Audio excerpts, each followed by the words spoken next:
తెలుగు రాష్ట్రాల్లో అతిపెద్ద lift manufacturer lifts ట్రై.com dealership కూడా ఇవ్వబడును.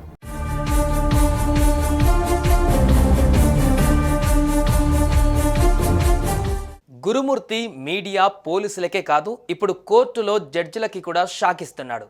ఇతని విచిత్రమైన బిహేవియర్ రంగారెడ్డి కోర్టులోనూ కనిపించింది. మెజిస్ట్రేట్ అడిగిన పలు ప్రశ్నలకు నిందితుడు భయం బెరుకు లేకుండా భార్యని చంపానే, పిల్లల్ని అనాథలను చేశానే అనే పశ్చాత్తాపం కూడా లేకుండా సమాధానాలు ఇవ్వడం అక్కడున్న వారిని షాక్కి గురిచేసింది. అంతేకాదు లీగల్ ఎయిడ్ కోసం లాయర్ను పెట్టుకుంటారా అని న్యాయమూర్తి అడిగితే తనకు లాయర్ అవసరమే లేదని చెప్పడం మరో వంతు.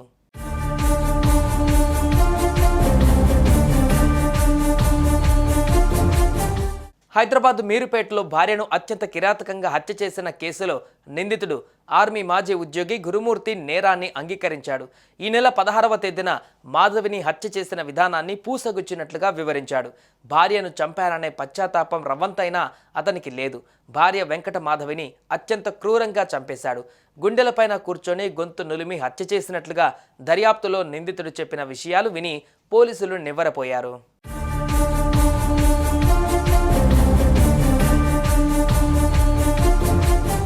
గురుమూర్తి విచిత్రమైన బిహేవియర్ రంగారెడ్డి కోర్టులోనూ కనిపించింది.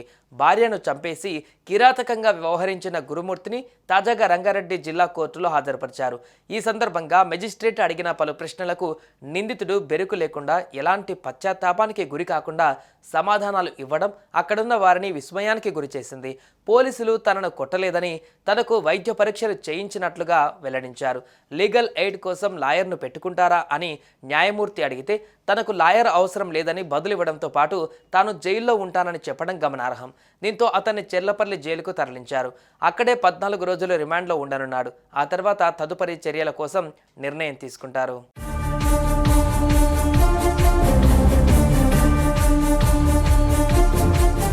సంక్రాంతి పండుగ కోసం గురుమూర్తి వెంకటమాధవి దంపతులు వారి పిల్లలతో కలిసి బంధువుల ఇంటికి వెళ్లారు. భార్యను చంపాలని అప్పటికే ప్లాన్ వేసుకున్న గురుమూర్తి పిల్లల ఎదురుగా భార్యపై దాడి చేస్తే అందరికీ తెలుస్తుందని భావించాడు. అందుకే పిల్లలను చుట్టాల ఇంటి వద్దే వదిలిపెట్టాడు. ఇంటికి వచ్చాక తొలుత భార్యతో గొడవ పెట్టుకున్నాడు. ఆ తర్వాత ఆమె తలను గోడకేసి బలంగా కొట్టాడు. దాంతో ఆమె తలకు దెబ్బ తగిలి కింద పడిపోయింది. ఆమె మీద కూర్చొని గొంతు నులిమి చంపేశాడు. ఆ తర్వాత ఇంట్లో ఉన్న కత్తితో కాళ్ళు, చేతులు, ఇతర అవయవాలు తల కట్ చేశాడు. వాటిని నీళ్ళల్లో వేసి హీటర్ సహాయంతో ఉడికించి స్టవ్ పై కాల్చాడు. ఎముకలు కాలేదాకా వేడి చేసి వాటిని పొడి చేశాడు. ఆ రోజు సాయంత్రం వాటిని ఓ పెయింట్ బకెట్లో వేసుకొని జిల్లెలగూడ చెరువులో కలిపేశాడు. పోలీసులకు ఎక్కడా క్లూ దొరకకుండా చేశాడు.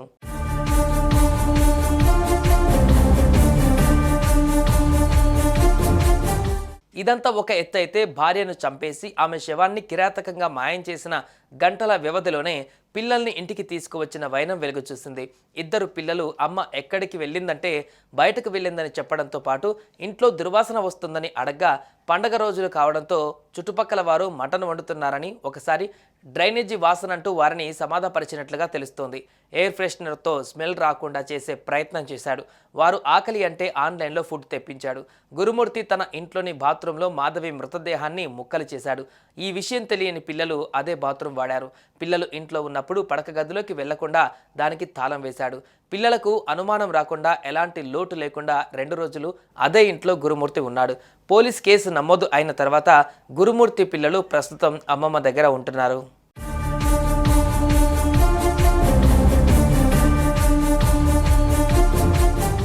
సుమన్ టీవీలో మీ పర్సనల్ అండ్ బిజినెస్ ప్రమోషన్స్ కోసం కింది నెంబర్కి కాంటాక్ట్ చేయండి.